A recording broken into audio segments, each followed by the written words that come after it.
Now we can discern the chilling, silent scream on the face of this child who is now facing imminent extinction.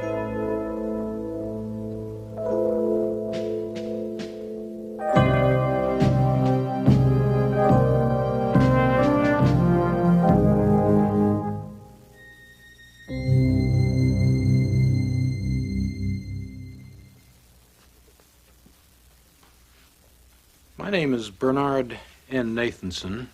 I'm a physician, a practicing obstetrician and gynecologist. And I think I've had a passing experience in matters of abortion.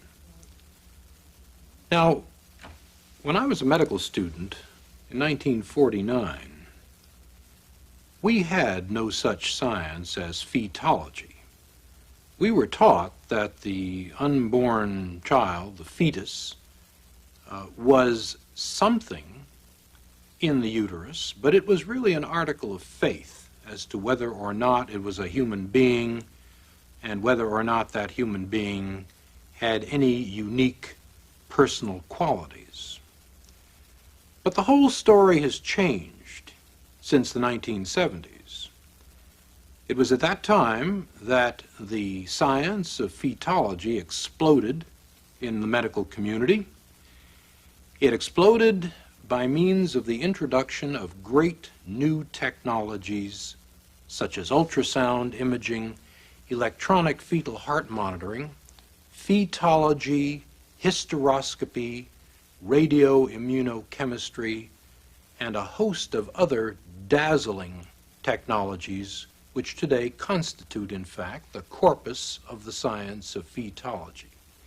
Real-time ultrasound, that is, imaging of the child in motion, has been available as a clinical tool since 1976. The room for the ultrasound examination consists of a conventional examining table, as well as the ultrasound imaging device itself, a bulky appearing machine here. Now the pregnant woman is positioned on the table for the examination.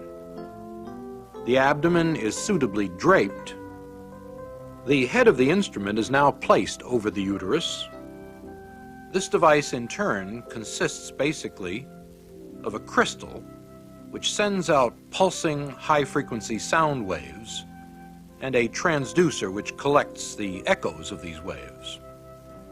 The echoes are then collated by a computer, which in turn assembles them into a recognizable image of the living unborn child. And the child can be imaged by either a linear scan, which is useful for later pregnancies, or a sector scan, which is more accurate for delineating the child in an early pregnancy, such as this one. The image, reconstructed from the echo pattern, is capable of truly amazing resolution. And so discerning is this instrument that the tiny valves of the heart can be studied as they snap open and shut during the contractions of the heart. Mothers and fathers, for the first time, have been afforded a view of their unborn child by this spectacular technology.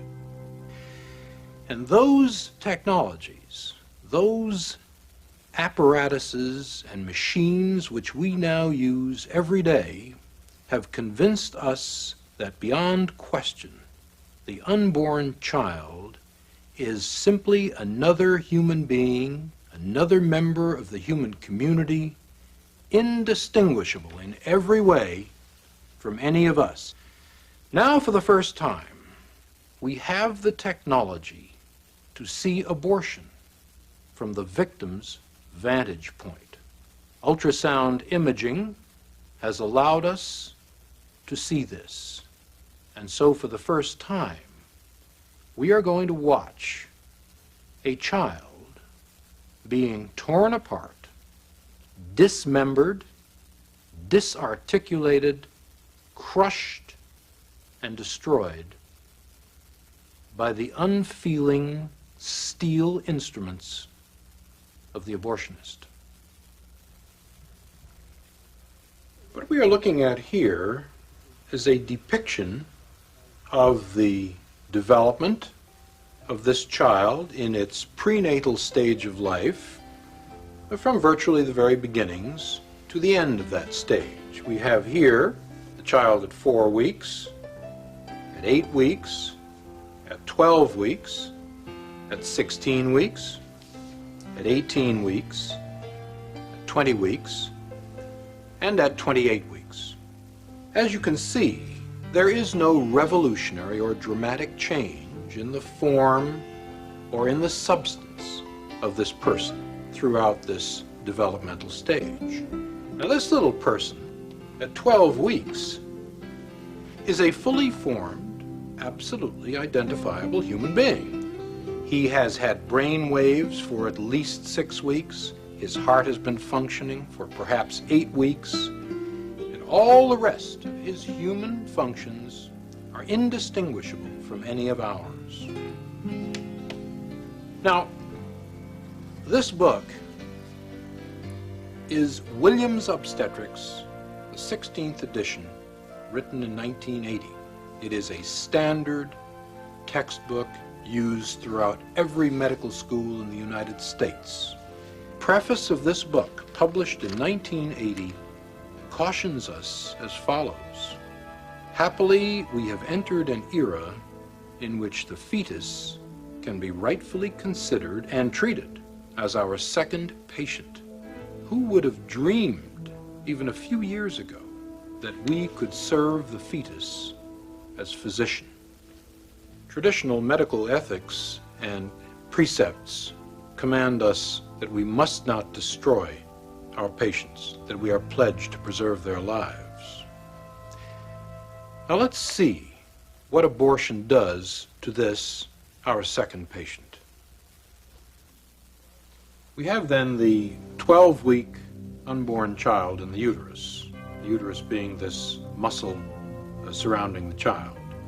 When the abortionist commences the procedure, he will first place this instrument, which is known as a speculum, into the woman's vagina and will then open it in order to visualize the cervix, the neck of the womb, here.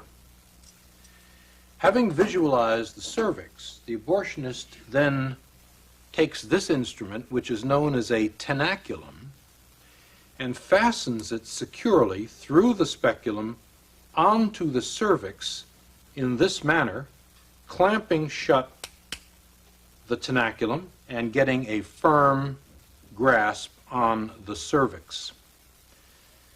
The next instrument which is brought into play is called the sound.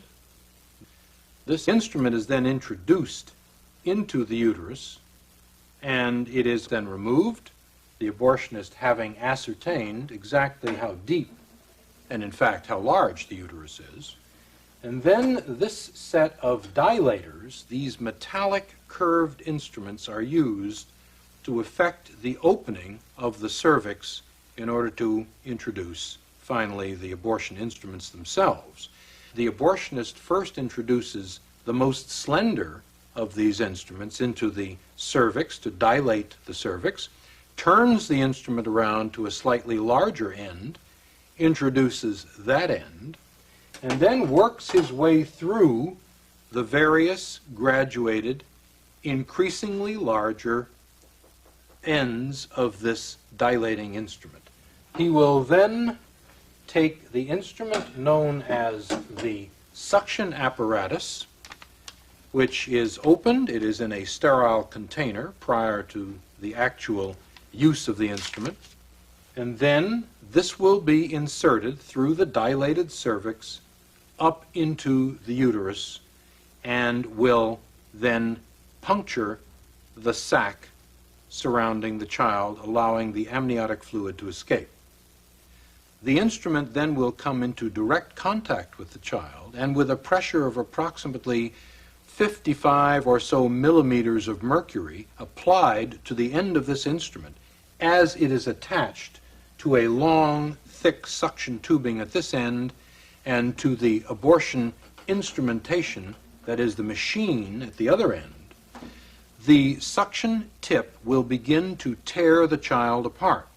The pieces of the body are torn away, one by one, until finally all that remains are shards of the body and the head itself. The head will be too large to come through this instrument itself. This will necessitate the introduction of this instrument, called a polyp forceps, into the uterus through the already dilated cervix, and the abortionist will then attempt to grasp the free-floating head of the child in the uterus between the rings of this instrument. The head is then crushed, the contents of the head removed, and finally the bones of the head. And the abortion is then effectively at an end. We've seen what the 12-week child appears on the ultrasound screen. And we have also seen the mechanics, the actual steps of a 12-week abortion. Now, for the first time, we're going to see a film made with real-time ultrasound imaging of a 12-week abortion. Bear in mind that this is not an unusual instance, a late abortion. This is one of the 4,000 or so a day done every day in the United States. This film was made at an abortion clinic. The physician who performed the abortion was a young man who was working in 2 different abortion clinics at the time. He had already done close to 10,000 abortions in his young life. When he was asked to attend the editing session to view the film, he was so appalled at what he had done that he left the room momentarily, came back to finish the editing, but never again did another abortion. The young woman who used the real-time ultrasound camera was a feminist and a strong pro-abortionist, but she too was so moved by what she saw at the editing session that she never again discussed the subject of abortion. Now, let's turn to the actual film itself. We are now looking at a sector scan of a real-time ultrasound imaging of a 12-week unborn child. The child is orientated in this direction. You are looking now at the head of the child here, the body of the child here, and this image is the child's hand approaching its mouth. Looking a little more closely at the child, we can discern the eye, or the orbit of the eye, here, the nose of the child here, the mouth of the child here, and we can even look at the ventricle of the brain here. This is a fluid-filled space in the brain. We see the body of the child here with the ribs in silhouette and the spine of the child at the back. This rather granular area of tissue at the top of the sector appears to be the placenta, or afterbirth, of the child. And we can begin to see down here the thighs, the lower extremities of the child coming off the body in this manner. Now, let's move to the action. We now see the heart beating here in the child's chest. The heart is beating at a rate of approximately 140 a minute, and we can see the child moving rather serenely in the uterus. One can see it shifting position from time to time. It is still orientated in this manner, and the mouth is receiving the thumb of the child. The child again is moving quietly in its sanctuary. Now, this shadow which we are seeing down at the bottom of the screen is the suction tip. We have colored the suction tip deliberately in order for you to discern it more clearly. But the abortionist has now dilated the cervix and is now inserting this suction tip, which you can see moving back and forth across the screen. You will note that as the suction tip, which is now over here, moves toward the child will rear away from it and undergo much more violent, much more agitated movements. The child is now moving in a much more purposeful manner. Its orientation changes from time to time. It is rearing again here. Now the suction tip has not actually touched the child, even though the child is extremely agitated and moving in a violent manner. The child has now moved back to the profile view, and the suction tip is flashing once again across the screen. The child's mouth is now open, and we will see that again on a freeze frame in a moment.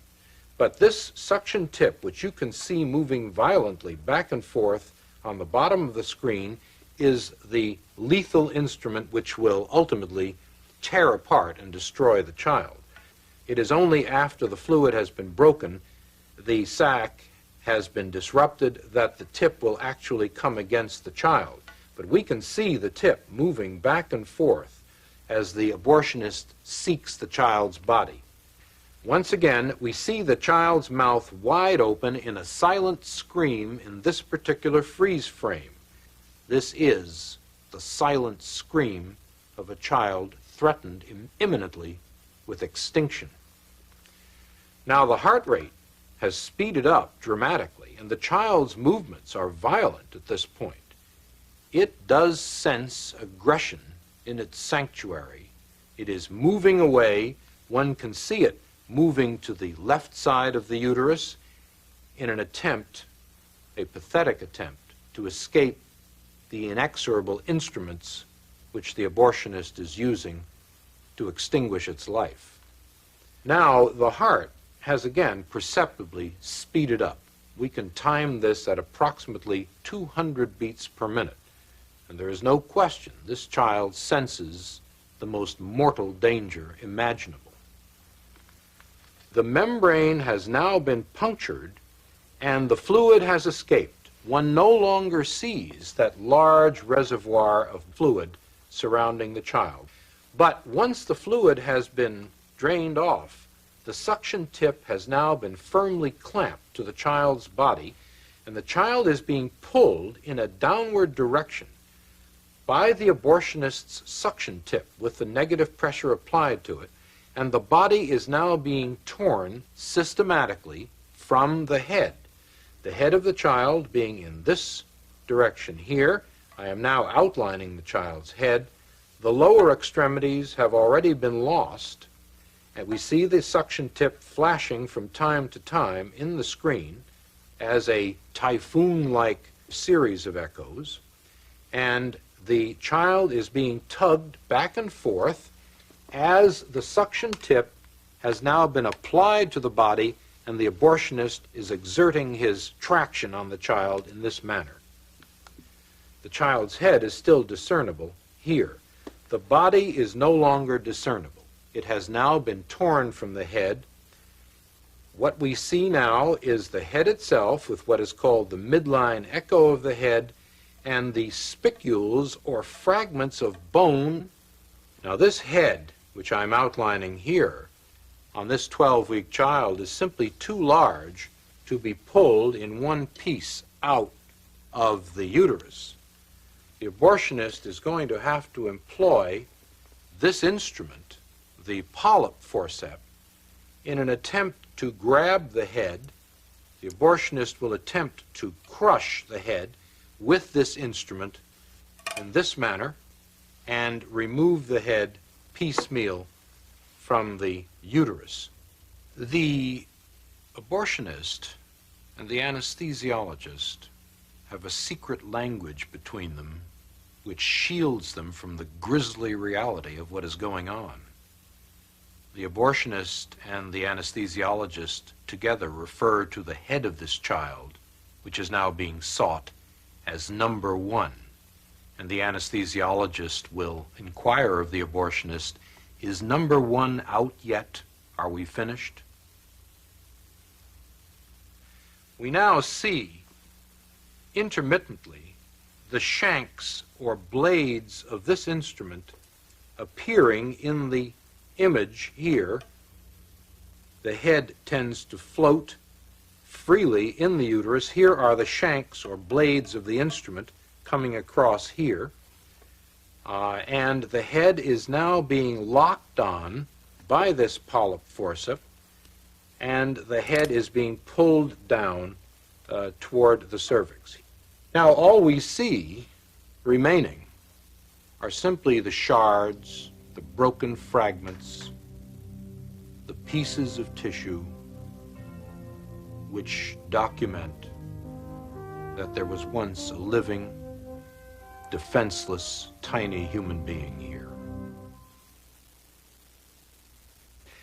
In considering the impact of abortion on our society, let's look at some figures as to what has actually happened in the last 20 years.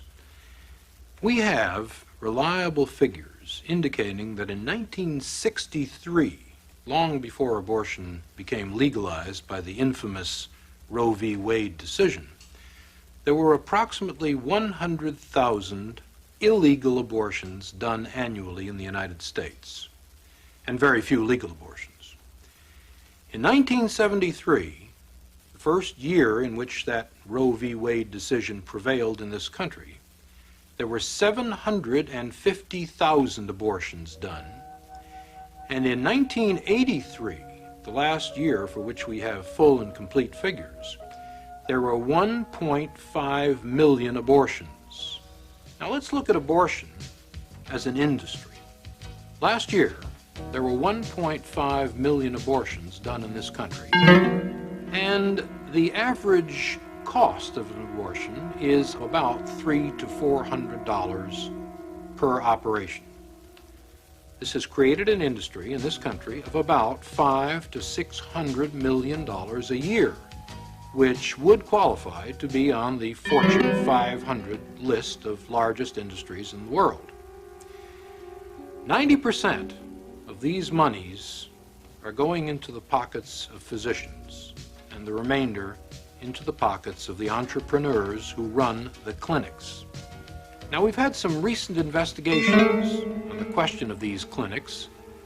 Clinics are being franchised out like fast food services across the country. We know there are chains of them in California and through the Southwest and even in the Southeast of the United States.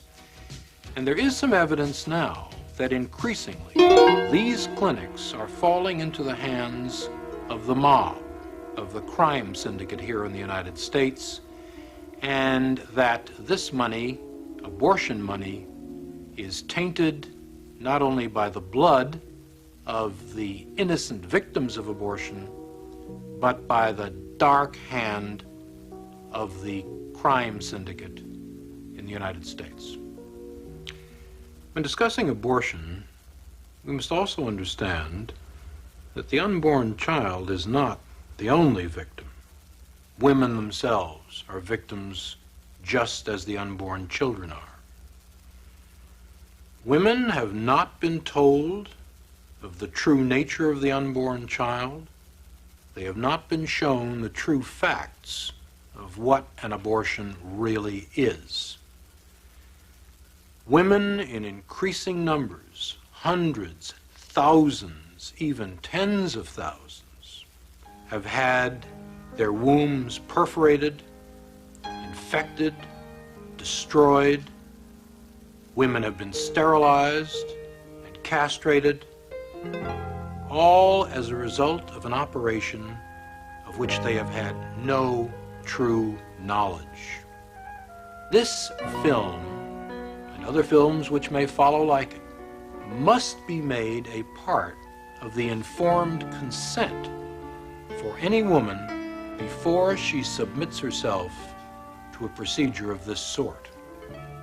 I accuse the National Abortion Rights Action League, I accuse Planned Parenthood and all its co-conspirators in the abortion industry of a consistent conspiracy of silence, of keeping women in the dark with respect to the true nature of abortion. And I challenge all those purveyors of abortion to show this real-time videotape or one similar to it to all women before they consent to abortion.